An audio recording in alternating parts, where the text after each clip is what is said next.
এইখানে মুসলমানদেরকে বা ইসলামের এভিডেন্স যাদেরকে দেখা মনে হয় মুসলমান এদেরকে টার্গেট করা হয়। যেমন তো ইসলামোফোবিয়া রেসিজমের মধ্যে এমন একটা পার্থক্য নাই। মনে করছেন সাদা মুসলিম হইলেও আপনাকে টার্গেট করতে পারে। ইসলামোফোবিয়াতে মুসলমানদেরকে টার্গেট করে, সে সাদা হোক, কালো হোক, ব্রাউন হোক, তাদের সঙ্গে একটা বিতণ্ডতা চলছিল যে কেন তোমরা ইসলামোফোবিয়াকে আরো অ্যাগ্রেসিভলি অ্যাড্রেস করবা না। অনেক কাউন্সিল সেটা অ্যাডপ্ট করলে সরকার করে নাই, এবং লেবার আসার পরে যে কাজটা তারা করেছে which is even more alarming. এবং আরেকটা যেটা হচ্ছে, আপনি দেখবেন যে ইসলামোফোবিয়াটা কিন্তু শুধু যে আমরা ট্র্যাডিশনে যাদেরকে রেসিস্ট মনে করি এদের মধ্যে সীমাবদ্ধ না। ইসলামোফোবিয়া আমাকে সহজ বাংলায় বোঝাও তো, এটা কি জিনিসটা কি? ইসলামোফোবিয়া এসেনশিয়ালি রেসিজমের একটা সাবসেট, বাট এইখানে মুসলমানদেরকে বা ইসলামের এভিডেন্স যাদেরকে দেখা মনে হয় মুসলমান এদেরকে টার্গেট করা হয়। তো আমরা জানি যে একসময় তো racism was much rifer than it is now. তো এখন এসেনশিয়ালি আগে রেসিস্টরা অন্য চামড়া দেখলেই টার্গেট করতো। এখন যেটা হয়েছে যে কিছু কিছু ব্রাউন অ্যান্ড ব্ল্যাক পিপলের প্রতি তাদের অ্যাগ্রেশনটা আগের মতো নাই, কমে গেছে। আর সেইটা গিয়ে যারা হিজাব নিকাব দাড়ি এদের উপরে আছে, যাদের কাছে ইসলামের গন্ধ পায় সেইখানে গিয়ে হচ্ছে। এবং ইসলামোফোবিয়া রেসিজমের মধ্যে এমন একটা পার্থক্য নাই। a little bit in the sense যে মনে করছেন সাদা মুসলিম হইলেও আপনাকে টার্গেট করতে পারে। হ্যাঁ, তো রেসিজম যেটা হইতো যে যাকে দেখতে সাদা মনে হইতো তারা হয়তো টার্গেট করতো না, কিন্তু ইসলামোফোবিয়াতে মুসলমানদেরকে টার্গেট করে, সে সাদা হোক, কালো হোক, ব্রাউন হোক, ইভেন শিখ, যাদেরকে অনেকে শিখ যে মুসলমানদেরকে ভিন্ন বুঝতে পারে না, এদেরকে অনেক সময় টার্গেট করে।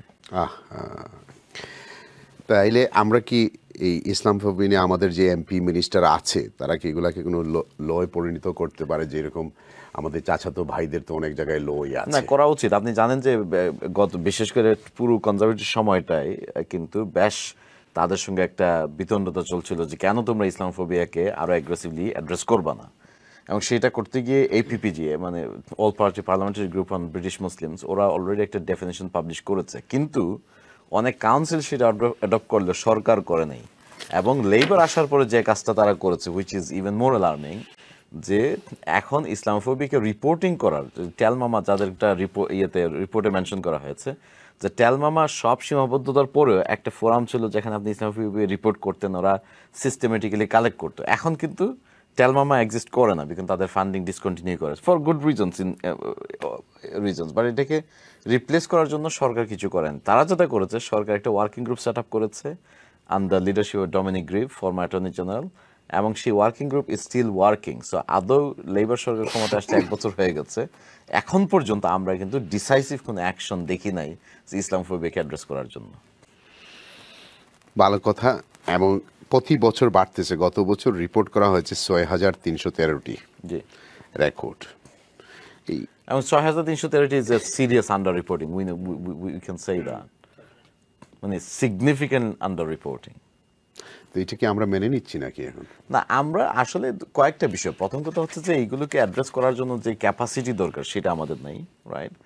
এবং আরেকটা যেটা হচ্ছে, আপনি দেখবেন যে ইসলামোফোবিয়াটা কিন্তু শুধু যে আমরা ট্র্যাডিশনে যাদেরকে রেসিস্ট মনে করি এদের মধ্যে সীমাবদ্ধ না। আপনি জানেন যে মুসলিম কাউন্সিল অফ ব্রিটেনের একটা প্রজেক্ট আছে, সেন্টার ফর মিডিয়া মনিটরিং। এদের কাজই হলো যে মিডিয়াতে মুসলমানদের নেগেটিভ কভারেজকে অ্যাড্রেস করা।